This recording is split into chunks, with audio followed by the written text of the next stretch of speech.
Hacksaw Ridge is an obscenely violent gore-porn cartoon conjured forth by a spectacularly disturbed, deeply unwell mind, and also as sincere an expression of faith as a cinematic narrative as you're ever likely to see. So, in other words, a new Mel Gibson film, possibly the one he's been building up to his entire directorial career.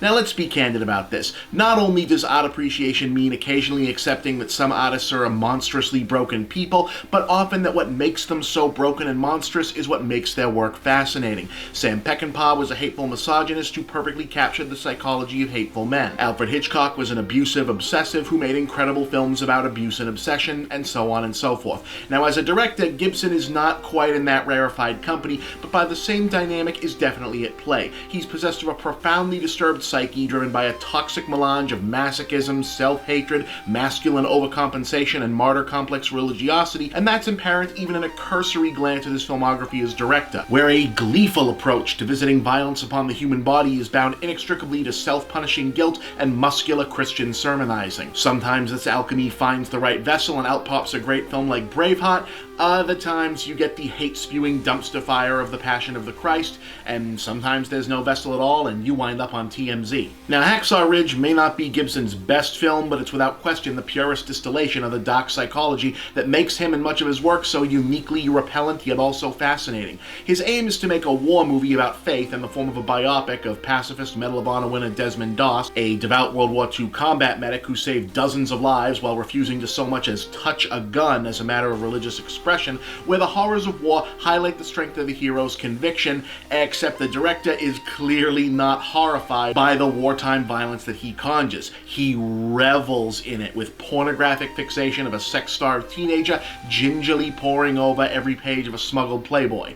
Ask your grandparents what Playboy was. Now, it takes about an hour for the shooting to start, but once it does, Gibson's camera can't help but pull in tight to every headshot, pan lovingly over limbs blown into hamburger by the grenades, and frame every bullet hits gooey crimson spurt for maximum impact. A hero grabs the legless torso of his dead comrade and uses it as a shield. A samurai sword whooshes through a guy's neck with that delayed separation thing straight out of a cheesy 90s anime feature. Deprived of their cannons, the good guys resort to lobbing artillery shells overhand like incendiary footballs. Rival soldiers scream in each other's faces before grenades vaporize them both, and all of it plays out with the same painterly Hallmark Channel grace as the saccharine sweet amber-hued flashbacks to Desmond's pre-war life and the abuse heaped on him by his squad mates who regard his desire to serve in the army without committing violence himself as a kind of personal affront. You see, like so many other examples of this kind of shock sermonizing, Gibson's heart may be in preaching the salvation, but his passion is in depicting the sin. So call this one Full Metal Jack Chick.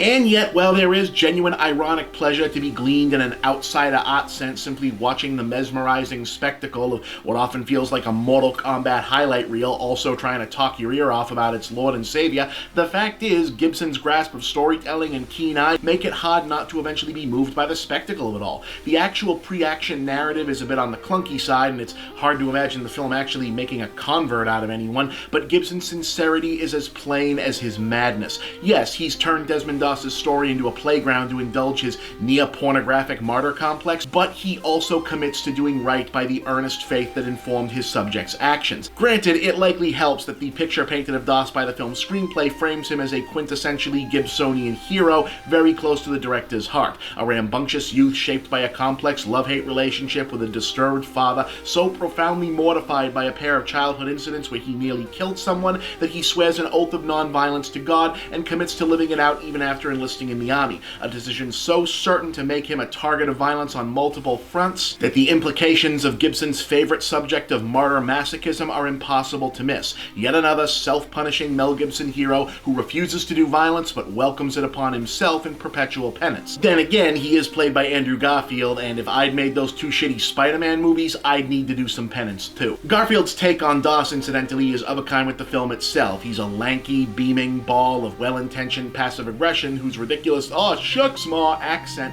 would play like a caricature anywhere else, but fits snugly into Gibson's hyper-stylized melodramatic aesthetic. As characters, Doss and his squad mates are just one-line war movie stock types who don't become recognizably human until we see them bleed. But boy do we see them bleed.